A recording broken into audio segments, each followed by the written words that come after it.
Hi, everybody. For you, I think it's probably going to be Wednesday if you're staying right on track. And if you're not on track, that's totally fine.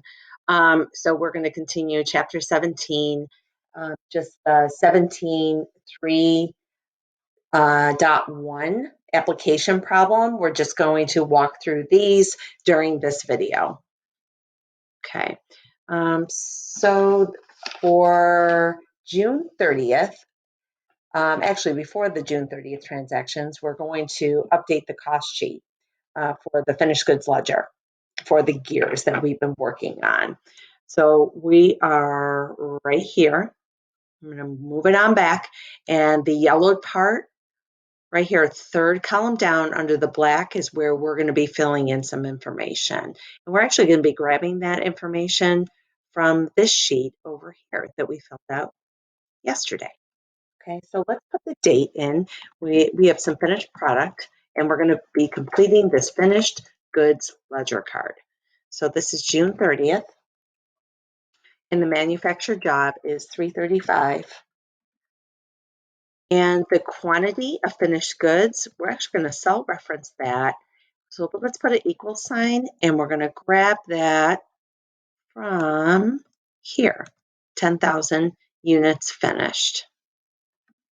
So let's enter that. And then we're also going to cell reference the unit cost, and that comes from here. And when we calculated cost per unit, there we go.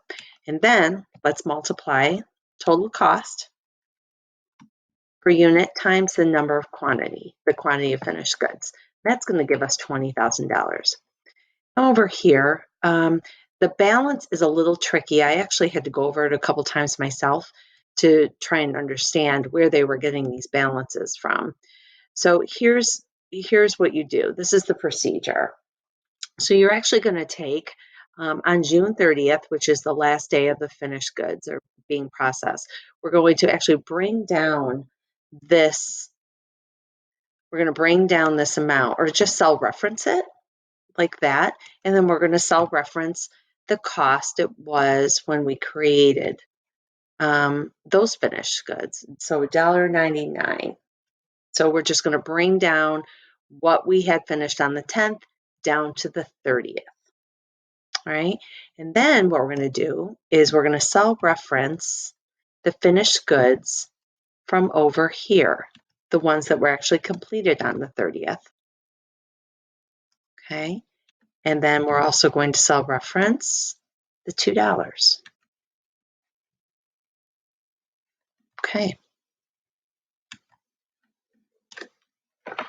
All right. Now we're going to add up the total of the 45,000 times $1.99, what it costs us to make those 45, and then the 10,000 units times the 2.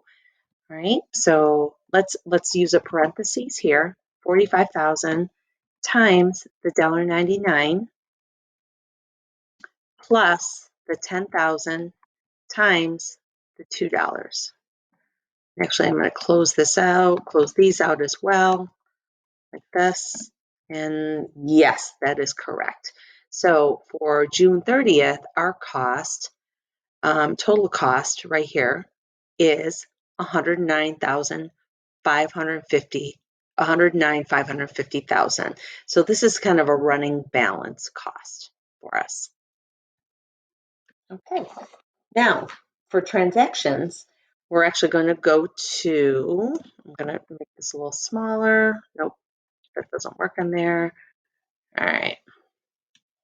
So I'm going to move this up here because it's in my way, and we're going to go to the application. Nope, we're not going there.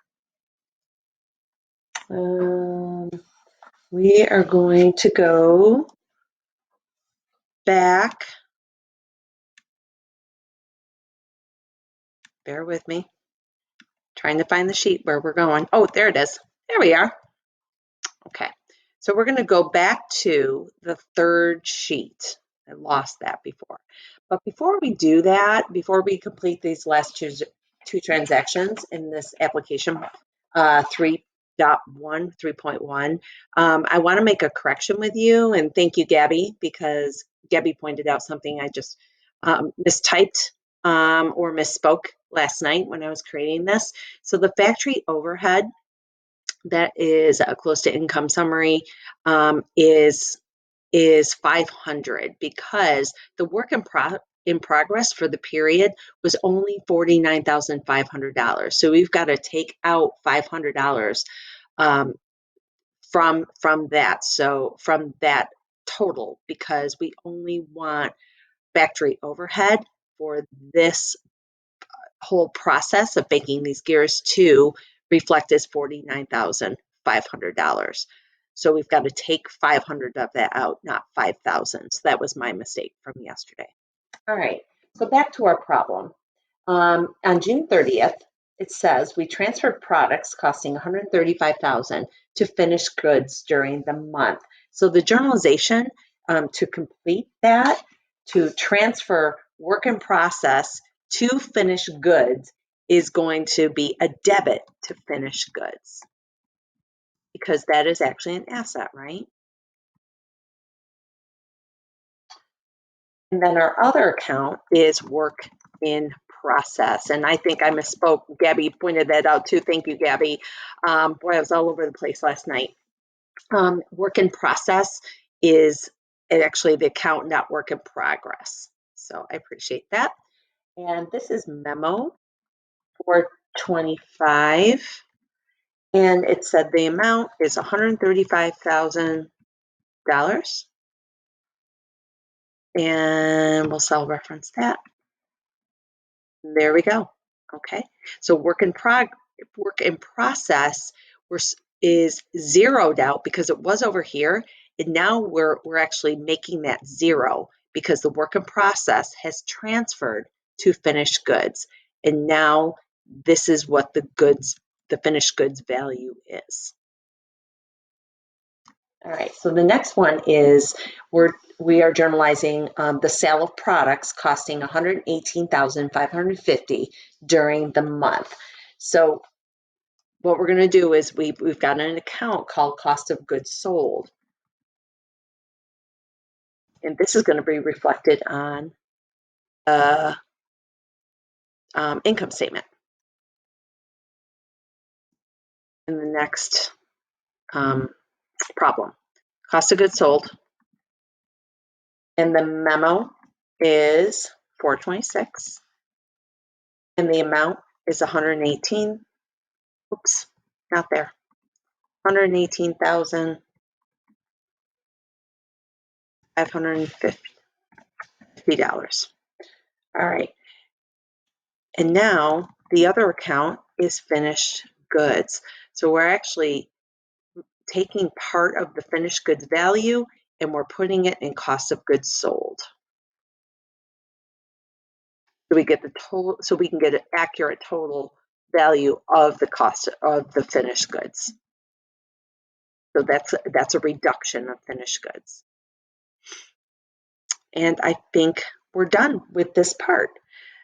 All right, so I think what would be a great idea, and I had to do this a couple times myself, and I'm going to do it again, is to read chapter 17, part 3, so the third section. Just read that, go over what we did today.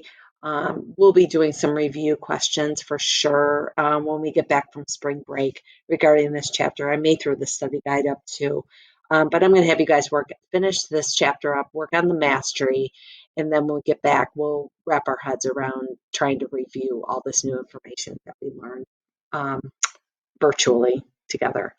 So we're going to stop right here. I'm going to give you guys a day to process.